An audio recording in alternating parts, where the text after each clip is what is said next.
നമസ്കാരം പ്രിയപ്പെട്ടവരെ. കേരള സംസ്ഥാനത്തിന് കേന്ദ്രവിഹിതമായി 405 കോടിയുടെ ധനസഹായം ലഭിച്ചിരിക്കുന്നു. PM ഉഷ പദ്ധതി പ്രകാരമാണ് ഈ ധനസഹായം ലഭിച്ചിരിക്കുന്നത് എന്ന് നാം വാർത്തയിൽ കണ്ടു. കഴിഞ്ഞ ദിവസം നമ്മളൊരു വീഡിയോ ചെയ്തിരുന്നു. നമ്മുടെ ഒരു സംഘപ്രവർത്തകനെ സാമ്പത്തികമായിട്ട് സഹായിക്കാൻ വേണ്ടി തന്നെയായിരുന്നു. അതിലെ യാഥാർത്ഥ്യങ്ങൾ പറഞ്ഞുകൊണ്ടുള്ള വീഡിയോയുടെ വിശദ വിവരങ്ങൾ അറിയേണ്ടവർക്ക് നമ്മുടെ ഈ വീഡിയോ കഴിഞ്ഞ ഉടനെ ആദ്യ കമന്റ് ആയിട്ട് അത് പിൻ ചെയ്ത് വെക്കുന്നതാണ്. അത് എല്ലാ മാന്യ പ്രേക്ഷകരും കാണേണ്ടതുണ്ട്. കാരണം നമുക്കറിയാം, ഇവിടെ നിരോധിക്കപ്പെട്ട പോപ്പുലർ ഫണ്ട് എന്ന് പറയുന്ന ഭീകര സംഘടന, മുസ്ലിം ഭീകര സംഘടന, ആ ഭീകര സംഘടനയും SDP ചേർന്നുകൊണ്ട് നമ്മുടെ ഒരു സംഘപ്രവർത്തകനെ കള്ളക്കേസിൽ കുരുക്കിയതാണ് വിഷയം. അപ്പൊ അത് വിശദമായിട്ട് ഞാൻ മുൻപൊരു വീഡിയോയിൽ കഴിഞ്ഞ ദിവസം പറഞ്ഞിട്ടുണ്ട്. അത് ഇവിടെ പിൻ ചെയ്ത് വെക്കുന്നുണ്ട്. അപ്പോൾ അത് എല്ലാവരും ഒന്ന് പോയി കാണുക. എന്നിട്ട് ആ പയ്യനെ സഹായിക്കാൻ വേണ്ടി നമ്മളൊരു നിയമസഹായ വേദി എന്നുള്ള രീതിയിൽ നമ്മളൊരു കൂട്ടായ്മ ഉണ്ടാക്കിയിട്ടുണ്ട്. അപ്പൊ അതിലേക്ക് സഹായം ചെയ്യാൻ വേണ്ടിയിട്ടുള്ള ഗൂഗിൾ പേ നമ്പർ, എല്ലാ UPI ട്രാൻസാക്ഷനും ഈ 2 നമ്പറുകളിലേക്ക് ചെയ്യാം. ഇനി UPI ട്രാൻസാക്ഷൻ അല്ല, അക്കൗണ്ട് ത്രൂ ചെയ്യുന്നവർക്ക് വേണ്ടിയിട്ട് അക്കൗണ്ട് വിവരങ്ങളും ഇവിടെ പ്രദർശിപ്പിക്കുന്നുണ്ട്. അപ്പോൾ ഇതിൽ ഏതാണോ നിങ്ങൾക്ക് സ്യൂട്ടബിൾ അതിലേക്ക് നിങ്ങൾ ചെയ്യുക. അത് എന്റെ വ്യക്തിപരമായിട്ടുള്ള അക്കൗണ്ട് ഡീറ്റെയിൽസ് ആണ് ഇവിടെ കൊടുത്തിട്ടുള്ളത്. കാരണം ഇത് താൽക്കാലികമായിട്ട് നമ്മളിപ്പോൾ ക്രിയേറ്റ് ചെയ്തിട്ടുള്ള ഒരു നിയമസഹായ വേദിയാണ്. ഇനി അതിനൊരു ലീഗൽ ഫോമിലേക്ക് നമ്മൾ മാറ്റാൻ വേണ്ടി തീരുമാനിച്ചിട്ടുണ്ട്. കാരണം നമ്മളെ ഒരുപാട് സഹോദരങ്ങൾ ഇത്തരത്തിൽ ഒരുപാട് ബുദ്ധിമുട്ടുകൾ അനുഭവിക്കുന്നുണ്ട്. ഇതിലേക്ക് എല്ലാവരും സഹായം ചെയ്യുക. ആ വ്യക്തിയുടെ എന്താണ് കേസ്, എല്ലാ വിശദ വിവരങ്ങളും ഇന്നലെ ഒരു വീഡിയോ നമ്മൾ ചെയ്തിട്ടുണ്ട്. ആ വീഡിയോയുടെ ലിങ്ക് നമ്മുടെ ആദ്യ കമന്റ് ആയിട്ട് പിൻ ചെയ്ത് വെക്കുന്നുണ്ട്. പ്രധാനമന്ത്രി ഉച്ചതര ശിക്ഷ അഭിയാൻ എന്നതാണ് ഈ പദ്ധതി. ഉന്നത വിദ്യാഭ്യാസ രംഗത്തേക്കുള്ളതാണ് ഈ 405 കോടിയുടെ ധനസഹായം. ഇത് കേരളത്തിലെ പ്രധാനപ്പെട്ട 3 സർവകലാശാലകൾക്കാണ് ലഭിച്ചിരിക്കുന്നത്. മറ്റു ചില കോളേജുകൾക്കും ലഭിച്ചിരിക്കുന്നു. ഏഷ്യാനെറ്റ് പോലെയുള്ള മാധ്യമങ്ങളുടെ പറച്ചിൽ തള്ളനുസരിച്ച് ഇത് കേരള സംസ്ഥാനത്തെ കേന്ദ്ര പദ്ധതികളുടെ റാങ്കിങ്ങും നടത്തിപ്പും അനുസരിച്ച് ആണത്രേ നമുക്കിത് ലഭിച്ചത്. എന്നാൽ യഥാർത്ഥം അറിയുന്നവർ പറയുന്നത് ഇത് കേന്ദ്രമന്ത്രിയായ ശ്രീ സുരേഷ് ഗോപിയുടെയും ചാൻസലറും ഗവർണറുമായ ശ്രീ ആരിഫ് മുഹമ്മദ് ഖാന്റെയും സമയോചിതമായ ഇടപെടൽ കൊണ്ടാണ് ഈ തുക ലഭിച്ചത് എന്നുള്ളതാണ്. ഉന്നത വിദ്യാഭ്യാസ രംഗത്തെ പരിഷ്കാരങ്ങൾക്ക് വേണ്ടി അല്ലെങ്കിൽ അഴിമതികൾക്ക് എതിരായി ആ വിദ്യാഭ്യാസ രംഗം ഒന്ന് ക്ലീൻ ചെയ്യാൻ വേണ്ടി കച്ചകെട്ടി ഇറങ്ങിയിട്ടുള്ള ആളാണ് ശ്രീ ആരിഫ് മുഹമ്മദ് ഖാൻ. അത് നമുക്ക് അറിയാം. തീർച്ചയായും അദ്ദേഹം ഈ വിദ്യാഭ്യാസ രംഗത്തിന് വേണ്ടി പരിശ്രമിക്കാതിരിക്കില്ല എന്ന് നമുക്ക് ഉറപ്പുണ്ട്. ഏതായാലും ഈ 405 കോടി രൂപ ലഭിച്ചിരിക്കുന്നത് കേരള, കണ്ണൂർ, കോഴിക്കോട് സർവകലാശാലകൾക്ക് 100 കോടി വീതവും,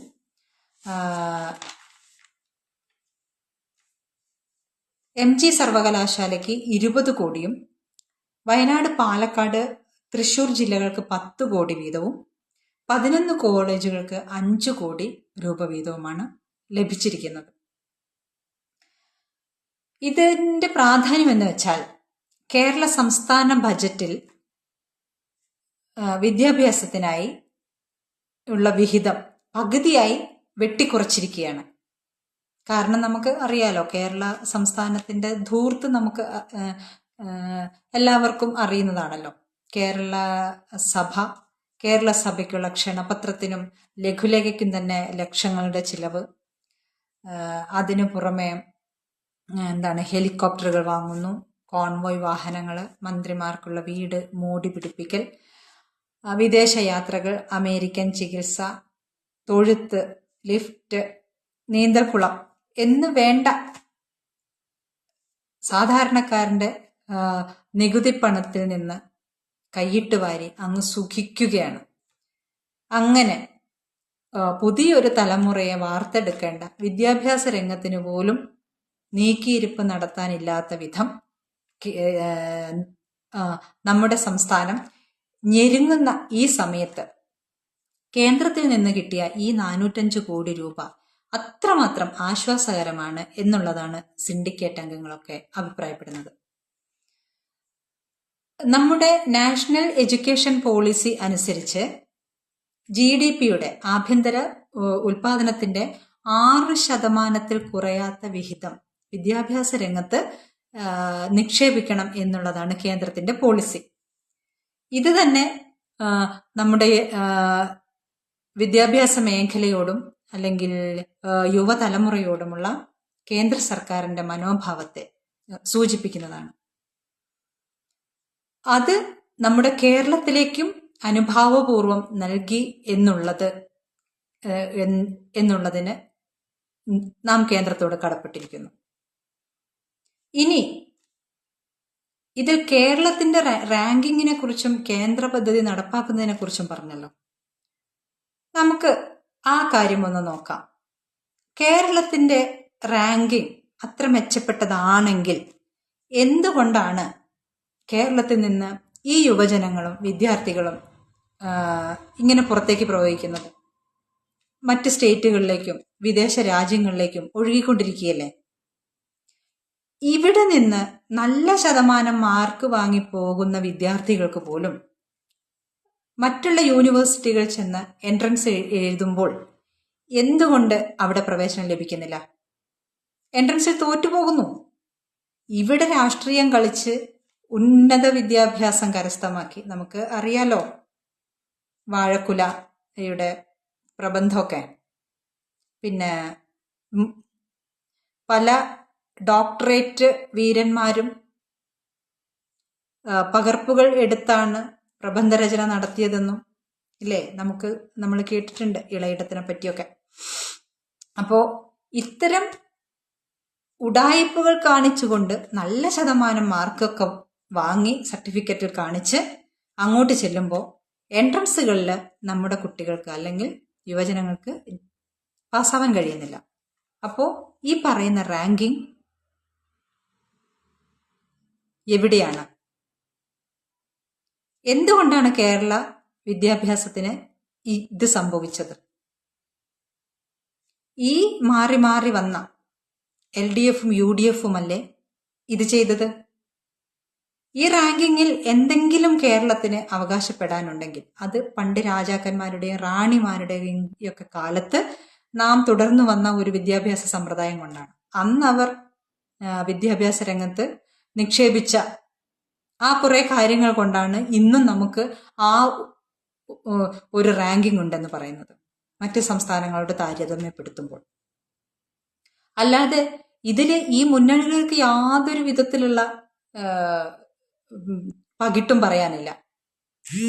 LDFും UDFും എന്താണ് ചെയ്തത്?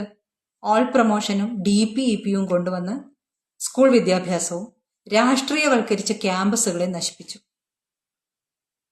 രാഷ്ട്രീയം എത്രമാത്രം നമ്മുടെ യുവജനങ്ങളെ നശിപ്പിച്ചു എന്ന് അറിയണമെങ്കിൽ ഇതേ ഇടതുപക്ഷത്തുള്ള ചില അച്ഛന്മാർ മക്കളെ എവിടെ കൊണ്ട് ചേർക്കുന്നു നോക്കിയാൽ മതി. ഒരച്ഛൻ, പിണറായി വിജയൻ എന്ന അച്ഛൻ മകളെ കൊണ്ട് വിദ്യാഭ്യാസത്തിന് ചേർത്തത് കോയമ്പത്തൂരുള്ള എട്ടിമടെ അമൃതാനന്ദമയി ക്യാമ്പസിലാണ്. രാഷ്ട്രീയം തൊട്ടു തീണ്ടാത്ത കർശനമായ അച്ചടക്ക നിയമങ്ങളുള്ള അമൃതാനന്ദമയുടെ ആശ്രമത്തോട് അനുബന്ധിച്ചുള്ള ക്യാമ്പസിലാണ് പിണറായി വിജയന്റെ മകൾ പഠിച്ചത്. അതുപോലെ തന്നെ മന്ത്രി പി രാജീവിന്റെ മക്കള് പഠിക്കുന്ന സ്കൂളിനെ പറ്റിയൊക്കെ നമ്മൾ റിപ്പോർട്ടുകൾ കണ്ടിട്ടുണ്ട്. സാധാരണക്കാരന്റെ മക്കൾക്ക് ഇതൊക്കെ നിഷേധിക്കുകയും സാധാരണക്കാരന്റെ മക്കളെ രാഷ്ട്രീയം പഠിപ്പിച്ച് റോഡിലിറക്കി ഗുണ്ടകളാക്കി വളർത്തുകയൊക്കെ ചെയ്യുന്ന ഈ രാഷ്ട്രീയ ജീവികൾ സ്വന്തം മക്കളെ മറ്റ് ക്യാമ്പസുകളിലും മറ്റ് സ്ഥലങ്ങളിലും പഠിപ്പിച്ച് നല്ല ജോലിക്ക് അയക്കുകയും നല്ല കോർപ്പറേറ്റുകളായിട്ട് തന്നെ ഒക്കെ വളർത്തുകയും ചെയ്യുന്നു. അപ്പോൾ ഇതാണ് നമ്മുടെ ഒരു റാങ്കിങ്ങിനുള്ള ഒരു നില.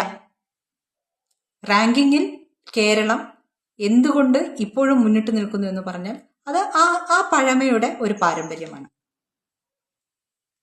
പിന്നെ ഈ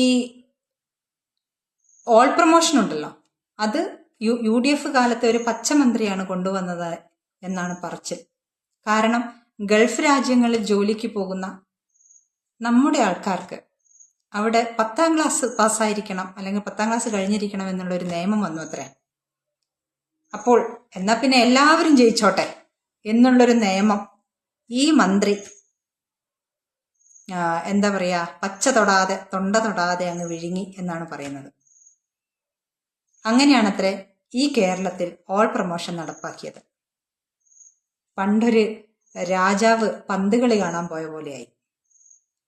രാജാവ് പന്ത് കളി കണ്ടുകൊണ്ടിരിക്കുമ്പോൾ ഒരു പന്തിനു വേണ്ടി എല്ലാവരും കൂടി അടിപിടി ഉണ്ടാക്കുന്നു, തമ്മിൽ തമ്മിൽ പിടിച്ചു പറിക്കുന്നു, ഉരുണ്ടു വീഴുന്നു, ബഹളം വെക്കുന്നു. രാജാവ് വിചാരിച്ചു, എന്ത് നമ്മുടെ രാജ്യത്ത് നമ്മുടെ ദേശത്ത് ഒരു പന്തിനു വേണ്ടി പിടിവലിയോ, എല്ലാവർക്കും കൊടുക്കൂ ഓരോ പന്ത്. അങ്ങനെ കളിക്കുന്ന എല്ലാവർക്കും ഓരോ പന്തും കൊണ്ട് വീട്ടിൽ പോകാൻ പറ്റുന്ന തരത്തിലായിത്തീർന്നു നമ്മുടെ വിദ്യാഭ്യാസ രംഗം.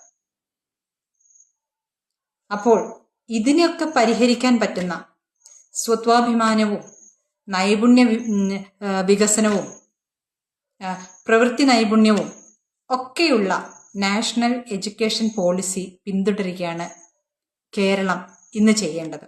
അതിനെ കാവ്യവൽക്കരണം എന്നൊക്കെ പറഞ്ഞ് മാറ്റി നിർത്തിയാൽ നമ്മുടെ യുവജനതയ്ക്കാണ് അതിൻ്റെ നഷ്ടം. അക്ഷരം അറിഞ്ഞൂടാ, എഞ്ചുവടി അറിഞ്ഞൂടാ. സാധാരണ നമ്മൾ കേൾക്കുന്നതാണിത്, റിപ്പോർട്ടുകൾ വന്നതാണ്. 10ാം ക്ലാസ്സും +2 ഒക്കെ കഴിഞ്ഞവർക്ക് അക്ഷരം അറിഞ്ഞൂടാ എന്ന്. ഇതൊക്കെ എന്തുകൊണ്ടാണ് എന്ന് അടിസ്ഥാനപരമായിട്ട് നാം ചിന്തിച്ചല്ലേ പറ്റൂ. കേരളത്തിലെ യുവജനങ്ങൾ രക്ഷപ്പെടണ്ടേ? അപ്പോൾ ഈ നമുക്ക് കിട്ടുന്ന ധനസഹായം വിദ്യാഭ്യാസത്തിന് വേണ്ടി തന്നെ ഉപയോഗിച്ചുകൊണ്ട്, ഉന്നത വിദ്യാഭ്യാസ രംഗത്തിന് കിട്ടുന്ന ആ ഫണ്ട് അതിനായി തന്നെ വിനിയോഗിച്ചുകൊണ്ട് കേരളത്തെ വിദ്യാഭ്യാസ രംഗത്തെ രക്ഷിക്കണം എന്നാണ് കേരള സർക്കാരിനോട് അപേക്ഷിക്കാനുള്ളത്. പിന്നെ കേന്ദ്ര പദ്ധതികളുടെ നടത്തിപ്പുകളുടെ പകിട്ട് പറയുന്നത് കേട്ടു. കേന്ദ്ര പദ്ധതികളുടെ നടത്തിപ്പ് നാം ഈയിടെ പ്രൈമറി ഹെൽത്ത് സെന്ററുകളിൽ കണ്ടിട്ടുണ്ട്. അവിടെ പേരുമാറ്റലും മറ്റു പല കാര്യങ്ങളും വൃത്തിയാക്കലും അങ്ങനെ പല പല അതിൻ്റെതായ ക്രൈറ്റീരിയകൾ ഫില്ലായാൽ മാത്രമേ അവിടെ ഫണ്ട് കിട്ടൂ എന്നൊരു നിയമം വന്നപ്പോൾ, ഒരു നില വന്നപ്പോൾ അവിടെ നടന്ന ഓട്ടവും ചാട്ടവും ഒപ്പിക്കലും ഒക്കെ നമ്മൾ കണ്ടു. അവിടെ രാത്രിക്ക് രാത്രി ആയുഷ്മാൻ ആരോഗ്യ മന്ദിർ എന്ന ആ ബോർഡ് വന്നു. ചില പ്രൈമറി ഹെൽത്ത് സെന്ററുകളിലൊക്കെ രാത്രിക്ക് രാത്രിയാണ് ടോയ്ലറ്റുകളൊക്കെ വൃത്തിയാക്കിയത്. അവിടുത്തെ മെഡിക്കൽ മാലിന്യങ്ങളൊക്കെ എങ്ങോട്ട് കൊണ്ടുപോയി എന്നറിഞ്ഞൂടാ. പഴയ മരുന്നുകളും സിറിഞ്ചും പിന്നെ അടങ്ങിയ മാലിന്യങ്ങൾ ഇനി വല്ല പുഴയിലും നിക്ഷേപിച്ചോ കിണറ്റിലും പൊട്ടക്കിണറ്റിലും കൊണ്ടിട്ടോ എന്നൊന്നും അറിഞ്ഞൂടാ. അല്ലെങ്കിൽ എവിടെങ്കിലും കൊണ്ട് വല്ല ഗോഡൌണിലും കൊണ്ട് അടച്ചുപൂട്ടിയോ എന്നും അറിഞ്ഞുകൂടാ. ഒരു സാധാരണക്കാരന് പ്രാഥമിക കൃത്യത്തിന് പോകാൻ പോലും പറ്റാത്ത വിധം വൃത്തികേടായി കിടന്നിരുന്ന ആ ടോയ്ലറ്റുകളൊക്കെ ഒറ്റ രാത്രി കൊണ്ട് മണലും വാഷിംഗ് പൗഡറൊക്കെ ഇട്ട് ഉരച്ച് കഴുകി വൃത്തിയാക്കി എന്നാണ് അറിയാൻ കഴിഞ്ഞത്. താടിയുള്ളപ്പനെ പേടിയുണ്ട്. ഇൻസ്പെക്ഷൻ വരുന്നു കേന്ദ്രത്തിൽ നിന്ന്, എന്നാലേ ഫണ്ട് കിട്ടൂ എന്ന് പറഞ്ഞപ്പോൾ കേന്ദ്ര പദ്ധതികളൊക്കെ നടപ്പാക്കി. ഇല്ലെങ്കിൽ ഇതാണ് അവസ്ഥ. പാമ്പ് കടിച്ച് മരിച്ചാലും ഒരു കാട് ചത്തൽ പോലും നടത്തൂല. ഈയിടെ ഇന്നലെ മറ്റും നമ്മൾ റിപ്പോർട്ട് കണ്ടു, എത്രയോ കോടികളുടെ മരുന്നുകൾ എക്സ്പയറി ഡേറ്റ് കഴിഞ്ഞ് നശിപ്പിച്ച് കളയേണ്ട സ്ഥിതിയിലേക്ക് ആയിക്കഴിഞ്ഞു. വേണ്ട രീതിയിൽ വിതരണം നടത്താതെ പാവപ്പെട്ടവര് മരുന്ന് കിട്ടാതെ നരകിക്കുന്ന ഈ നാട്ടിലാണ് കോടികളുടെ മരുന്ന് നാം ഇപ്പോൾ നശിപ്പിച്ച് കളയേണ്ട സ്ഥിതിയാണ്. അങ്ങനെയൊരു എല്ലാ പദ്ധതികളും വേണ്ട രീതിയിൽ നടത്താതെ അനാസ്ഥ കാണിക്കുന്ന ഈ കേരളത്തോട് ഈ 405 കോടി രൂപ വേണ്ട രീതിയിൽ വിദ്യാഭ്യാസ മേഖലയിൽ വിതരണം ചെയ്ത് ആ പദ്ധതി നല്ല രീതിയിൽ നടപ്പാക്കണം എന്നുള്ളതാണ് എൻ്റെ അപേക്ഷ. അതിന് എല്ലാ ആശംസകളും. നന്ദി, നമസ്കാരം.